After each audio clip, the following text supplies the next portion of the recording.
Thank you, everyone, for joining and tuning in. This is an informational presentation on North Cascades Ecosystem grizzly bear restoration from the National Park Service and the U.S. Fish and Wildlife Service. My name is Andrew Laval. I do public affairs for U.S. Fish and Wildlife Service here in Washington State. And as you may know, two documents were recently published on September 29th, 2023. A draft environmental impact statement seeking to evaluate various approaches for the restoration of a grizzly bear population to the NCE, and that is an acronym you will see quite a bit. NCE stands for North Cascades Ecosystem, as well as a proposed 10J rule that would designate North Cascades grizzlies as a non-essential experimental population, providing additional management tools. The publication of those two documents on September 29th opened up a 45-day public comment period, closing November 13th. During this public comment period, there will be an informational virtual public meeting, as well as 4 in-person public meetings taking place around the ecosystem. If you would like to comment during this public comment period, you can comment on the draft EIS at parkplanning.nps.gov/NCE Grizzly, or you can comment on the proposed 10J rule at regulations.gov and search for the docket number you see on your screen here. Links to both of these websites are also available on the National Parks website, nps.gov/NOCA. If you're interested in the public meetings that will be taking place during the comment period, there will be 4 of them. October 30th in Okanagan, November 1st in New Halem, November 2nd in Darrington, November 3rd in Winthrop. All of those meetings will start at 5:30 with the public invited to provide verbal comment beginning at 6 p.m. Additional details are again available at the project webpage, parkplanning.nps.gov/NCE Grizzly. In this presentation, we'll cover several things. There will be a quick overview of North Cascades grizzly status, a look at the EIS process and the alternatives included in the draft EIS recently released, as well as the proposed 10J rule, and then we'll also take a look at the project timeline and answer some of our frequently asked questions. And with that, I'm going to turn it over to Dr. Jason Ransom, wildlife biologist with North Cascades National Park Service Complex. Thanks, Andrew. I'm just going to start by talking a little bit about grizzly bears in this ecosystem so that we're all thinking about the same kinds of bears. The grizzly bears we're talking about in North Cascades are what we consider interior grizzly bears. So these are not the 1,000-pound fat bear week bears that you see on all the Alaska media that eat salmon and grow to huge proportions. These are interior bears that are generally in the 250 to 600 pound range, so they're not appreciably larger than the black bears that we currently have in this ecosystem. Their color of their coat varies dramatically from blonde to reddish to dark brown, but so do the black bears in this ecosystem. So bear color is not a very good indicator, and we get lots of different reports of potential grizzly bears in this ecosystem that turn out to be black bears that happen to be brown in color. Grizzly bears tend to have a prominent shoulder hump and small round ears, but also some of the black bears in this ecosystem seem to have a shoulder hump as well. So there could be lots of confusion and when you see bears out on the landscape as to what species they are. Next slide, please. The grizzly bears we're talking about here are these interior North American grizzly bears that reproduce very infrequently. So they have the slowest reproduction rate of any terrestrial mammal in North America, tied with the muskox. So it takes a long time for them to contribute young to the population, and they don't have that many young in their lifetime. So for grizzly bears, they reproduce roughly every 2 to 4 years. They have very small litters, 1 to 3 cubs, and even that, the survival rate is only about 50% of cubs. But then as a mother raises those cubs, she'll keep them close for anywhere from 1.5 to 3.5 years. So if she lives a lifespan into her 20s or even 30 years old, she's still not going to have very many cubs in her lifetime. Next slide, please. Diet of these interior bears, like all grizzly bears, they're omnivores. But these interior bears primarily rely on vegetation. Generally, 90% of their diet is plant or insect-based food. And so in the North Cascades ecosystem, we know that there are over 2,600 plant and fungi species in the ecosystem that are potential grizzly bear foods. And so those are plants that are either the same species or related to species that have been documented as grizzly bear foods in other ecosystems. So we know that those plants are here and that bears eat those types of foods. We also know that grizzly bears eat carrion. They certainly scavenge from other carnivores, dead things they find. They eat a lot of insects, quite a large amount of ants. They will scavenge fish. Sometimes they can catch fish and small mammals, and they occasionally take kills from other predators. But they also kill large animals. We know that grizzly bears have a portion of their diet that is protein rich, and typically that's in the spring when deer fawning and elk calving season comes around. Bears are coming out of their den and green plants haven't really grown yet. That's when they tend to eat meat. So grizzly bears do eat some meat, but primarily they're looking for huckleberries. They're looking for blueberries. They're looking for things that add sugars to their diet and get them fat quickly toward the end of the summer. Next slide, please. Grizzly bears are what we consider a keystone species. That does not mean that the ecosystem deteriorates or falls apart without them. It means that they have an outsized effect on the ecosystem. And so they're a very important piece of the biodiversity in our ecosystem. And so what that looks like for grizzly bears, they're great seed dispersers. All those plants that they're eating, those seeds pass through their ecosystem, and then they get left out on the landscape and can grow new plants. And sort of another layer to that is that grizzly bears dig a lot. And so when they're in that subalpine alpine zone and they're turning over soil and they're turning over that high tundra, they're creating disturbed soil that actually a lot of plants really prefer. You see that in avalanche chutes where the soil turns over and certain plants move in. And it turns out that some of those plants are good grizzly bear foods. So bears change the landscape in ways that we don't see other species doing right now. And I should also mention that in this ecosystem, grizzly bears are an important culturally significant resource for many tribes and First Nations. And that's a part of the overall conversation of how humans and animals coexist in this landscape and what they mean to all of us. Next slide. We have 6 designated grizzly bear recovery zones in the lower 48. You can see on your screen the large number 1 zone on the left-hand screen is us. That's the North Cascades Ecosystem. And a couple other ones that are important for this conversation. If you look over toward the right, number 4 is the North Continental Divide Ecosystem. So that's Glacier National Park in that Northern Rockies area. And number 6 down the lower right, the other large one on the map there is the Greater Yellowstone Ecosystem. Next slide, please. Looking a little closer at us in the North Cascades, this is a transboundary ecosystem. So the grizzly bear recovery zone itself includes both parts of the US and British Columbia and Canada. Collectively, that's about 13,500 square miles. It's a huge area. And if you just look at the US side alone, that's actually larger than this entire state of New Jersey. Next slide. If you look a little bit closer down at this US side of the landscape, about 89% of this land is federally managed land. These are public lands, National Forest, and the National Park Complex. 7% is state, 1% is local, and 3% is private. So there's a huge area of contiguous wild areas and designated wilderness in the core of this recovery zone. Next slide, please. Looking north, and this is a really important piece of this conversation, is to why aren't bears getting here on their own from the north?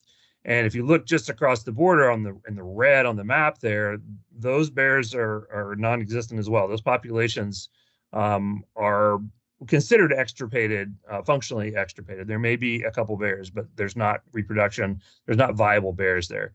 And if you follow sort of the natural landscape up to the north on how bears could get here, by the time you get up into the green area, which is a viable population, you've got a significant barrier between there and here. And that includes Metro Vancouver, the Fraser River, railroad, high density of roads, which has been proven time and time again to actually be detrimental to bear movements. And so even if one bear may get through sooner or later, enough bears to have critical mass and actually create a population hasn't occurred. And it hasn't occurred in the last 3 decades of us sort of protecting this area as a grizzly bear recovery zone. Next slide, please. So I should continue mentioning the actions in Canada. First Nations and the BC government are considering translocation of bears into the Canadian portion of the North Cascades ecosystem. It's directly north of us in Washington. They could begin doing that as early as 2024, next summer. They are examining areas directly north of the border because there are provincial parks there. There's good habitat there on the Canadian side. And certainly bears don't have passports. They can come and go either direction across the border. And so there's implications of that action in Canada for what we're going to talk about as the 10J rule in our larger toolbox. And we'll talk about that in just a little while. Looking at sort of the history of grizzly bears in the North Cascades, there were certainly bears here in the past. And there's records of well over 3,000 grizzly bear hides being shipped out of this ecosystem through the Hudson Bay Company. We know that people were here killing bears, and then the population disappeared through time. And so it was not habitat loss or apparent loss of food, it was people killing bears. The last known grizzly bear to be killed by a hunter was in 1967 in Fisher Basin, which is now part of the North Cascades National Park. The last confirmed grizzly bear sightings in the U.S. Occurred in 1996, and the last female with young was 1991. So that was several decades ago now. Next slide, please. If you want to dig deeper and learn a whole lot more about the history of grizzly bears here and look at maps where all the locations were that were confirmed in the past, there are reports to that effect. You can find them on the website on the address. There's a supporting document folder there for this EIS that has things like that and climate change implications and other documents that may be useful. Next slide. So looking at the North Cascades today and looking at habitat, there's been quite a bit of science done over the last several years, looking at what the habitat, what the resources look like. The most plausible model and the most plausible scenario in the models for the North Cascades looks about like the screen, like the map you see on the screen, where the darker color is the highest quality and the lightest color is the lower quality map. And collectively, in today's conditions, those models suggest that this ecosystem could support about 280 grizzly bears. As we look at other models through time and climate change implications, that number actually increases somewhat. So we're relatively sure that right now, given the conditions we have and the conditions that might occur, the best science points us toward this being able to support, a grizzly bear population somewhere in that range of 280 bears. Next slide, please. So I'm going to talk a little bit now just about the EIS process and the alternatives and what that looks like. This EIS, an environmental impact statement, is a process where we look at how to recover grizzly bears. The decision to recover grizzly bears was made way back in the early 90s when the area was designated as a recovery zone and there was a chapter added to the National Recovery Plan. Now we're trying to figure out exactly how do we do that. And so this EIS process lays that out. In this process, the National Park Service and the U.S. Fish and Wildlife Service are joint lead agencies. The Washington Department of Fish and Wildlife is participating as a cooperating agency in this process. And then we also need to acknowledge that the British Columbia government and the Okanagan Nation Alliance are really key partners. As I talked about, that is a fluid boundary between the North and the South, and there needs to be lots of communication and coordination about what's going on where. Next slide, please. This current process began in November of 2022. And the purpose of this was to evaluate different approaches for actually restoration of grizzly bears in this ecosystem. And at the same time, in 2022, the U.S. Fish and Wildlife Service released this rulemaking process for what's called a 10J, referring to Section 10J of the Endangered Species Act. And we'll talk about that in just a little while. Next slide. So this is a new evaluation for many of you that followed the previous EIS efforts in 2017 and that was discontinued in 2020. This is a new process, but I should at least speak to the fact that we received a lot of comments on the previous process, well over 140,000 comments. We did incorporate those comments into this process, into this draft. And so if you made those comments before, know that we actually received them. We did consider them in this draft. But this is a new process. So now there's a new plan and you can comment again. Next slide, please. The purpose and need as identified in this process is to restore grizzly bears to a part of their historical range. Next slide. Action is needed because they're functionally extirpated. They're gone here, and this is designated as a recovery zone as part of the greater grizzly bear recovery in the U.S. And so recovering them here actually contributes to biodiversity, which builds ecological resilience. It's also part of the Park Service mission for the enjoyment of present and future generations of people that enjoy resources in the wilderness. That is part of this park.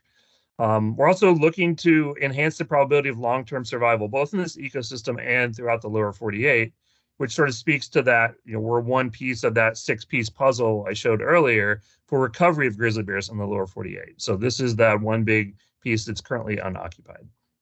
Next slide, please. So there are 3 alternatives laid out in this environmental impact statement. There's a no action, which is part of every EIS.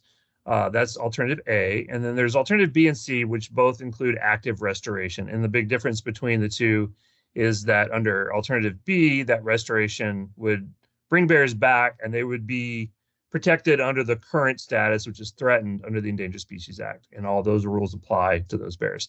And alternative C would be restoration under new rules, which is essentially what the 10J lays out.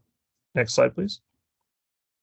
So the no action alternative A does not mean doing nothing. It actually means doing a lot of things, just we're not speaking about putting bears back in.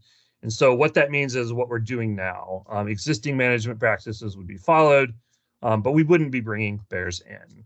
Next slide.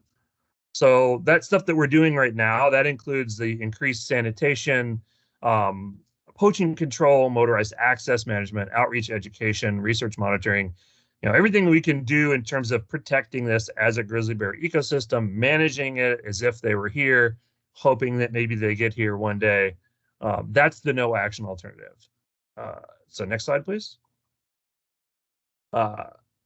If we did no action, not bringing bears in actively, bears would not be prevented from moving in. So they could get here on their own somehow, and then they would be protected under the Endangered Species Act as threatened, and we would manage them under those rules that are laid out already as threatened species. That would also apply to bears that may be translocated into Canada and move down south into the U.S. portion again. So if we do nothing, those bears move south, they would be present here as a threatened species under the Endangered Species Act. Next slide, please. Under alternatives B and C, both involve the same sort of mechanics about how do we move bears, where do we put them, what population goal are we going toward, the education outreach, the sanitation, the habitat protection, all the things that we would do about physically moving bears are the same between alternatives B and C. The big difference is in management strategy. Next slide. So both B and C speak to moving a founding population of 25 bears into this ecosystem, and that may look like 3 to 7 bears per year for 5 to 10 years, depending on which bears we can find and move that meet the right criteria and how many can you do in a summer. And so there's a little bit of flexibility there, but ultimately getting to 25 bears as the founding population. And the idea there would be the goal would be to reach a population of 200 bears within 60 to 100 years, and it would likely take that long. The source populations identified for both of these alternatives include the North Continental Divide and Greater Yellowstone ecosystem, as I pointed to on the recovery zone map, but also some areas in interior British Columbia that have bears that meet the same sort of criteria. Next slide. After we get an initial population of 25 bears, then there'd be the potential to release some additional bears. And that's mostly to replace those founders. If a bear gets hit by a car or shot by a hunter or something happens, 25 is a small number of bears. We need to replace that founder so that they can actually build the population. We also might find that when we release bears and we get all the genetics back, that some of them are related and we need a little bit more genetic diversity. And you can add one bear and actually change the genetic diversity quite a bit. So there's some flexibility. That would be an adaptive management phase that may allow for an additional bear here and there to fill that gap. I should mention that in both alternatives B and C, when we look at the criteria for what bears we would move, which would be primarily young bears, mostly female, We also don't want to move any bears from places where they have been involved in conflict. So we're not looking for bears from Yellowstone that are easy to catch because they're around campgrounds. We want bears from wilderness to wilderness, where they can move and be bears and not have an experience with people before they get here. And then also that all translocated bears would be radio collared. We would have satellite collars on them and know what they're doing and where they're going through the life of the collars. Next slide. Under alternative B, so this is existing ESA protection, grizzly bears will be managed as a threatened species. So there's a 4D rule under the Endangered Species Act, which speaks to what you can do with the threatened species. And that involves what Fish and Wildlife Service defines as take of grizzly bears. And so take is defined not just as death. Take is defined as harass, harm, pursue, hunt, shoot, wound, kill, trap, capture, collect, or attempt to engage in any such conduct. So essentially, if you're doing anything that changes the behavior of the bear in some way or another, that's considered harassment, that's take under the Endangered Species Act. But the 4D rule does have specifications around what we can and can't do with grizzly bears. Next slide. What that looks like for bears that might be here as threatened is that the ESA 4D rule does allow defense of life.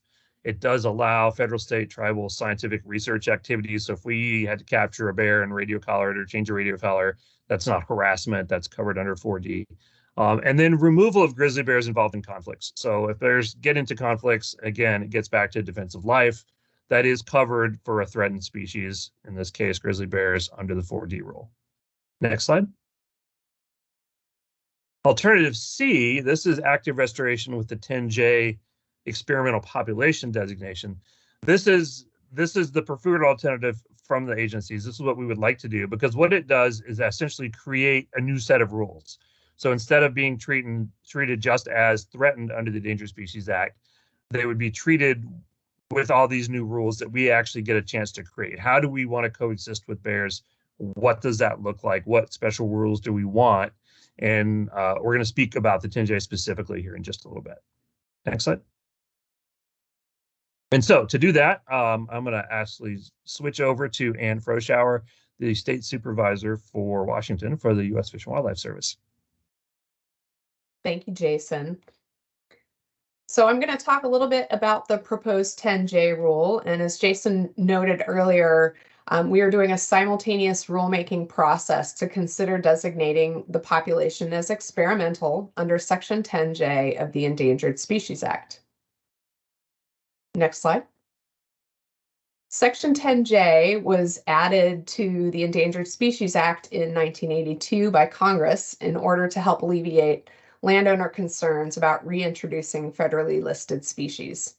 The Fish and Wildlife Service may designate an experimental population before reestablishing a federally listed species. The area must be unoccupied by the species, and 10J rules allow for customized measures to reduce impacts to stakeholders while still providing for conservation of the species. The 10J rule allows for a larger toolbox of management options that can be deployed earlier and aims to provide maximum flexibility for non-federal lands outside of the ecosystem. This 10J rule proposes 3 management zones with a focus on recovering grizzly bears on federal lands within the North Cascades ecosystem and providing additional management tools for other lands. Because an experimental population designation cannot impact an existing population of grizzly bears, we also include a buffer zone around the Selkirk ecosystem in northeast corner of Washington, where there is a small population of grizzly bears. I'll briefly describe the different management zones and talk a little bit more later about the flexibilities in each. So Zone 1 is the focal area for grizzly bear restoration and includes federal lands inside the recovery zone boundary, including North Cascades National Park Service Complex and Mount Baker Snoqualmie and Okanagan-Wenatchee National Forests, north of Interstate 90 and west of Washington State Route 97. Zone 2 includes areas that could accommodate natural movement or dispersal by grizzly bears on federal lands, and that includes Mount Baker Snoqualmie National Forest and Okanagan-Wenatchee National Forest south of Interstate 90, Gifford-Pinchot National Forest, Mount Rainier National Park, and Colville and Okanagan-Wenatchee National Forest lands east of Washington State Route 97 within the experimental population boundary. In order to further ensure safety of humans, bears, and property in areas that may be incompatible with grizzly bear presence, Zone 3 includes all private, state, and local lands and all other lands outside Zones 1 and 2 within the experimental population boundary. Talk a little bit here about the map. I'll point out a few things. First, the dotted line is the North Cascades Recovery Zone boundary. And the solid line in the northeast corner of the state is showing the buffer zone around the Selkirk ecosystem. The 10J rulemaking process necessitates the drawing of a boundary for a non-essential population designation. In this proposed rule, it's drawn to include most of Washington state to provide for the most tools for the greatest possible area. Zone 1, which is the darkest blue, inside of that dotted line includes North Cascades National Park Service Complex and Mount Baker Snoqualmie and Okanagan-Wenatchee National Forests. Zone 2, which is the medium blue, this is areas, federal lands where bears could move into the future through dispersal or natural movement.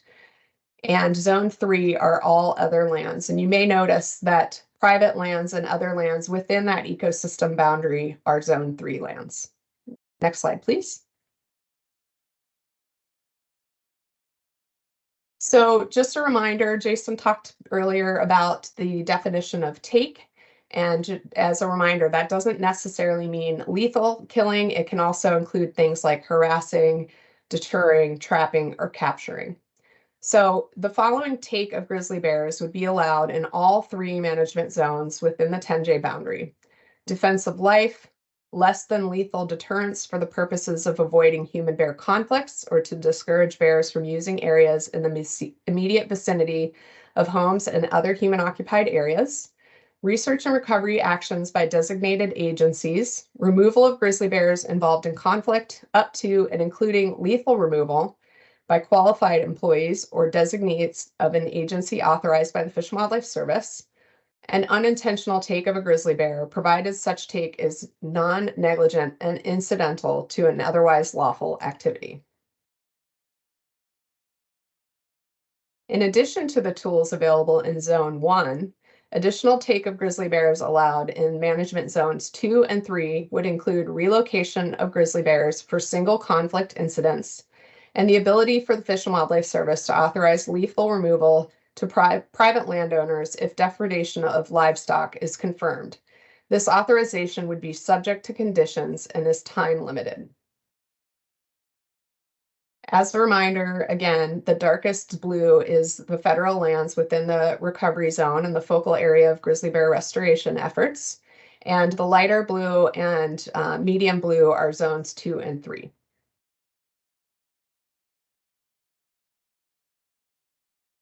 So in addition to what we've already discussed that's available in zones 1, 2, and 3, there are some additional flexibilities that are only available in zone 3.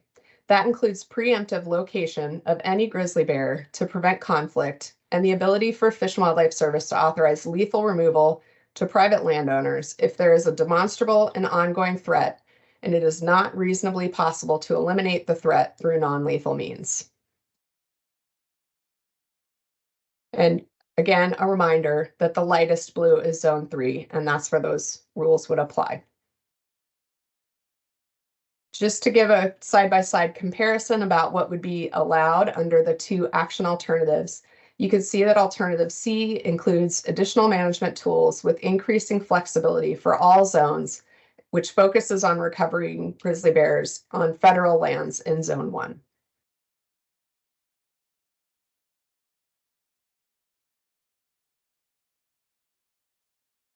As noted earlier, the U.S. Fish and Wildlife Service can only designate a 10J experimental population in an unoccupied habitat. As Jason mentioned earlier, First Nations in Canada are considering translocation of bears as soon as 2024. If bears move south from British Columbia and establish a population in the U.S. before a 10J rule is put in place, this larger toolbox for management is no longer an option.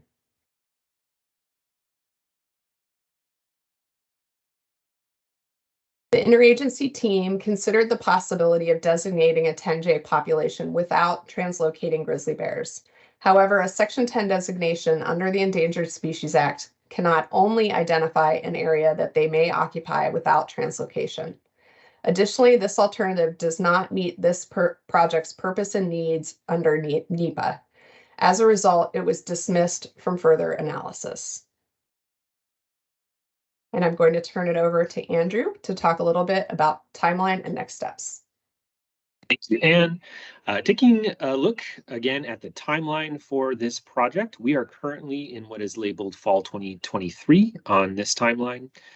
Back in September, there was a notice of availability of the draft EIS and proposed 10J rule, and that opened up the 45-day public comment periods on those two documents. The two agencies do expect to release a notice of availability of a final EIS and 10J rule next spring 2024, followed by a record of decision. So that's sort of the timeline that the agencies are looking at for this project. And now we are going to answer a few of the frequently asked questions we get. So Anne, I'm going to start with this question for you and Froschauer with the U.S. Fish and Wildlife Service. A common question that we get is, how will the EIS address Washington state law that includes a statement that grizzly bears shall not be transplanted or introduced into the state? Thanks, Andrew. The state law, RCW 77.12.035, applies to the Washington Department of Fish and Wildlife, WDFW, which is the state wildlife management agency, and does not restrict federal grizzly bear recovery efforts in Washington. The law also directs WDFW to fully participate in all discussions and negotiations with federal and state agencies relating to grizzly bear management. In this way, WDFW's interests are being represented in this environmental analysis. Thanks, Anne. The next question we'll give to Jason Ransom with the National Park Service. Jason, if grizzly bears are already protected as a threatened species and National Park and adjacent national forests are protecting habitat, a lot of people wonder why grizzly bears have not moved into the area on their own. I'm wondering if you can speak to that. Sure. So grizzly bear habitat in the North Cascades has been protected and managed as a grizzly bear recovery area for almost 30 years now, 3 decades. And the issue here is that grizzly bears were historically extirpated by people. They were killed by people on both sides of the international border, not just the U.S. And so today, the habitat directly north of us is also unoccupied. And so if you look farther north into British Columbia and the maps I showed earlier in the presentation, you have to go pretty far up there to get to where viable grizzly bear populations exist. And those areas are just disconnected from us by barriers to movement that prevent bears from coming south in enough numbers to reach critical mass. Yeah, a single bear might come down every now and then, but to get enough bears to actually get there and rebuild a population, that means they have to go through Metro Vancouver, the Fraser River, very high road density, and we know that road density is very bad for grizzly bears. So at this point in time, both the U.S. and Canadian portions of the ecosystem are just too isolated from source populations to repopulate North Cascades on their own. Like I said, it's been 30 years that we've sort of protected it and been waiting, but they haven't been able to get here. Thanks, Jason. Another common question we get is regarding access. And we get a lot of folks concerned, will areas of public lands be closed or have restricted access due to grizzly bear restoration? Wondering if you can speak to that. Yeah, very common question. So there are thousands of miles of trails that are traveled safely by millions of people in grizzly bear country and other recovery areas, just like the Rocky Mountains. Roads and federal lands within the North Cascades ecosystem have been managed with grizzly bears in mind since publication of the recovery plan in 1997. So care has been taken to maintain road systems in a way to ensure that core habitat for bears meets while meeting the needs of people, right? So we've been sort of living with the idea of grizzly bears for a long time, and none of the EIS alternatives require or expected result in any big changes to that. No long-term closures of roads or trails or anything like that. What could happen, though, is the park may institute a short-term area closure to wildlife activity. Like, we already do this. So if there's a situation where a cougar has a kill or a black bear has a kill directly on a trail or at a backcountry camp, then we do implement these public safety closures for a short period of time. And that could be a couple days, maybe it's a week, and then it's lifted. And that's sort of a point by point reaction to what's going on just to keep people safe. But in the bigger picture, no, I mean, we're looking at managing this ecosystem the way we've managed it in the past, which is for a coexistence between grizzly bears and people. Thanks, Jason. Outdoor recreation, as we know, is very big in the North Cascades, and we get a lot of questions about changes in behavior that visitors might have to do if restoration moves forward. Can you speak to how visitors might have to modify their behavior with a grizzly bear population restored? Yeah, obviously a big concern for lots of user groups. Well, grizzly bear attacks on humans are rare. They do occur, and they're catastrophic to those who are involved. It's like that's just a fact of living with grizzly bears. We already have American black bears in this ecosystem, and possibly even a couple grizzly bears. We have other large carnivores like cougars and wolves as well. All of these species want to avoid us. They're trying to make a living out in a very harsh environment, day by day, looking to meet their needs, eat, reproduce, survive. And to do that, they want to avoid us. So what we can do here is we can rely and we can very safely recreate and coexist with these species, but the responsibility is on us to get educated on how to coexist and be prepared in case we have an encounter with one of these species. So for hikers, this means learning ahead of time how to travel in ways that don't surprise wildlife, not traveling solo, learning how to react when you bump into a cougar versus a black bear versus a grizzly bear, having deterrents like pepper spray on hand and knowing how to use them correctly. Super important. It also means being diligent about food and attractant storage, like use of bear canisters or food lockers in campgrounds. Or even if you live around the edge of the ecosystem, maybe it's electric fencing around chicken coops. There's things that we can do. It means not leaving a backpack unattended for even a minute, because a completely naive bear just might pop out of the woods and bump into it. And then if it gets a reward and it learns something that we don't want them to learn, then we have coexistence problems. So these are all things people have to do right now in the North Cascades, with or without more grizzly bears. And I should also add that millions of people live and recreate safely around grizzly bears and other ecosystems, and we can do the same in the North Cascades. But you can't always prevent human grizzly bear encounters or incidents, and there are really specific steps people can take living and recreating in bear country to reduce the risk. So I would point people to the details on the IGBC, that's the Interagency Grizzly Bear Committee website. This is sort of the tried and true set of rules that we all try to implement and be safe around bears with. And so I'll point people to that, which is at igbconline.org, igbconline.org. Thanks, Jason. Another one here, semi-related, but I'm wondering if you can speak to the probability of depredation by grizzly bears on livestock. Sure, another common concern. Grizzly bears are omnivores. Their diet's dependent on the ecosystem and availability of foods around the ecosystem, and that changes year to year, season to season. In some areas, grizzly bear diet consists of 90% plant matter and insect matter. Other areas, grizzly bear diet consists predominantly of meat. So there's a range. There's a range there. Grizzly bears do occasionally attack livestock, and in some cases, depredations can be chronic if you get a bear that just figures out how to do it. Given the small number of grizzly bears in a recovering population, and in this case, very few livestock grazing on public lands in the North Cascades, we would expect the number of grizzly bear depredations to be very low, very low. And as the population grows, those numbers could increase. And so that's why the 10J rule is really important here, because this is our opportunity to make sure that communities have tools they need to coexist peacefully, and what does that look like? And that's where we want people to weigh in on the 10J. And we have an opportunity here to learn from other parts of the country, and the ability to put those tools in the 10J in the North Cascades that weren't available to people around the North Continental Divide or the Greater Yellowstone. Those populations grew and they expanded outside of the recovery zone, and people are now learning how to live with that. We have a chance to actually create rules that look almost statewide 100 years from now, people that aren't even in this conversation that'll have to live with bears. And so learning how to do that and thinking about those tools right now, like this is our chance to craft that and get ahead of it. Thanks, Jason. This next question for Ann Froschauer from the U.S. Fish and Wildlife Service. One of the most common questions we get regarding the proposed 10J rule is about bears that may arrive from elsewhere.